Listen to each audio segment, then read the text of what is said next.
College football can sometimes move at the speed of smell, which is not a good thing.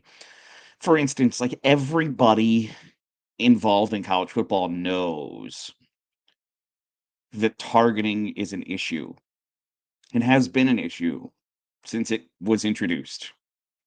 That it still sometimes feels like a moving target on just what in the hell targeting is and isn't. And you saw it on display between Ohio State and Nebraska last weekend, where Arvell Race for Ohio State is kicked out of the game for targeting. Ohio State then appeals. So the Big Ten replay center says, yes, this is targeting. Ohio State turns that in with an appeal to the NCAA. The NCAA says, no, that's not targeting. So it's still abundantly clear that nobody knows what in the hell targeting is or isn't. Now, there are some cases, obviously, where it is cut and dry, like, oh, God, yeah, that's targeting. And that should be the genesis for what I am proposing. I am putting a policy proposal on the table that the targeting penalty in college football should be almost the exact same as a flagrant foul in basketball. That there's a flagrant or call it a targeting one, right? Like they're like to be frank and somewhat crude. I think that there should be a like targeting a shit happens targeting a like, hey, you know what? Like you weren't trying to knock that dude's block off, but the way you came in and you weren't expecting him to slide or whatever, you made contact with his head or neck area. That is a penalty. I don't think anybody if you give them 2 of those, right, that your first it's almost like a technical foul. If you get the first one, hey, just be mindful that you can't do that a second time, because if you do it a second time, then you're gonna get run. And then there's the, like, "You're being an asshole" targeting, where it's abundantly clear you used the crown of your helmet as a weapon with the intent to injure yourself or someone else, and that gets you an automatic ejection. And I don't think that anybody can really argue that that's a bad system to operate under, right?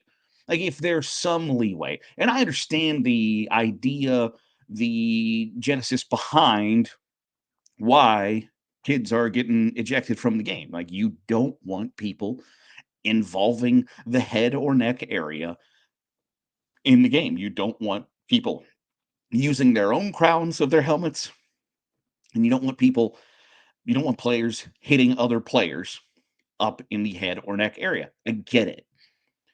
But sometimes you see a targeting penalty and like, literally the question is, what is that player supposed to do in that situation? What are they supposed to do?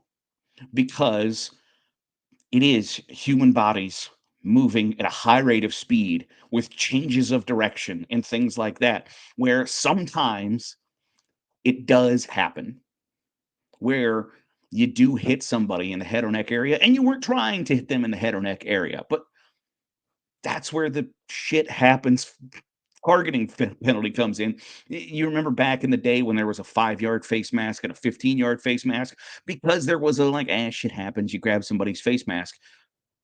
I don't understand why that can't exist today. I don't understand, because I don't think you are then like encouraging the idea of you get you get one free crack at hitting somebody in the side of the head with your forearm or shoulder or the crown of your helmet or whatever, because there's still the safety net in place of if we deemed you to be so in blatant disregard of the rule, you're gone, that I don't think have to worry about it. So who says no to having a two-tiered system of targeting?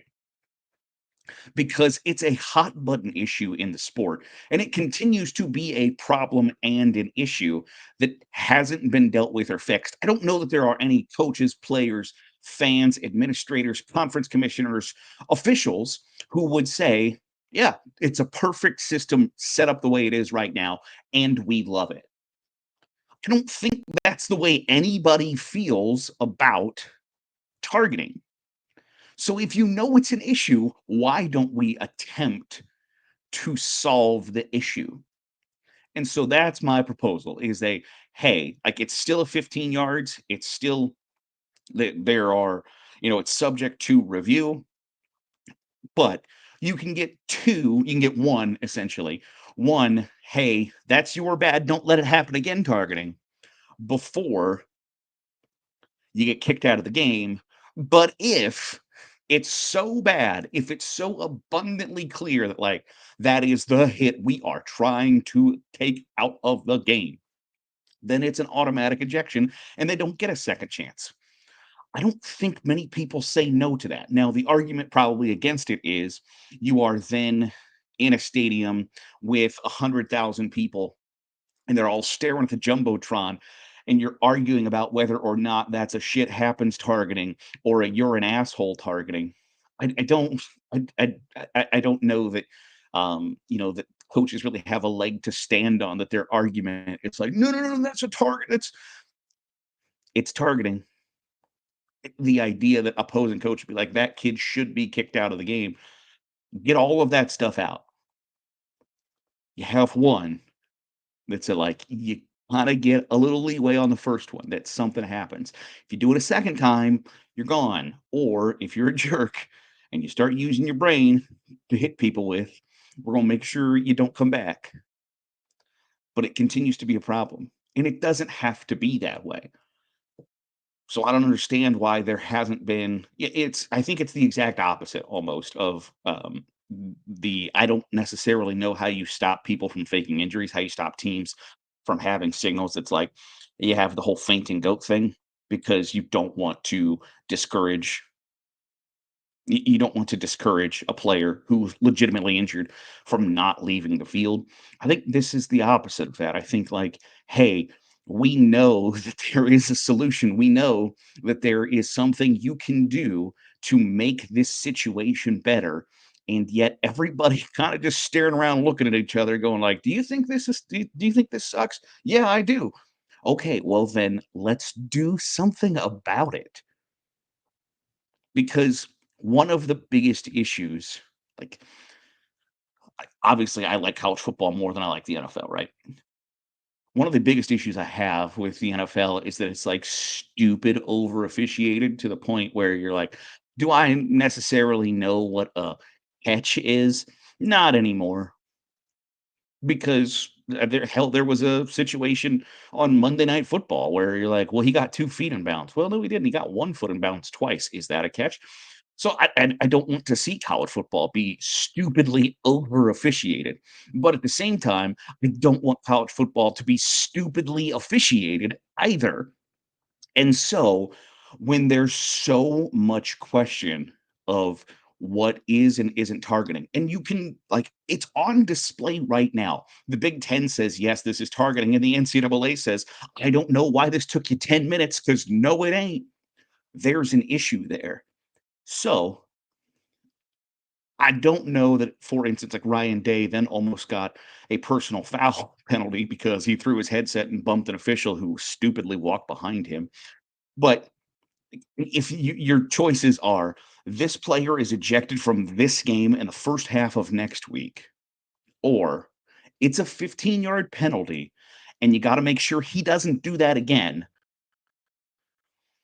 what coach is going to say no to that? I don't think any.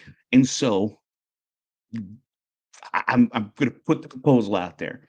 Figure it out because every college football fan knows that it's an issue.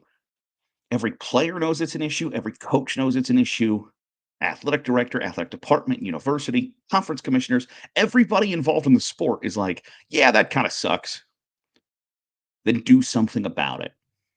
And that's my pitch is have a targeting one and a targeting two. Now, I don't know if you're going to be able to remember which one is which, but targeting one, yeah, you weren't trying to hit somebody in the head, but you did, therefore 15-yard penalty. Targeting two, you should sit in the locker room and think about what you've done because your parents are ashamed of you.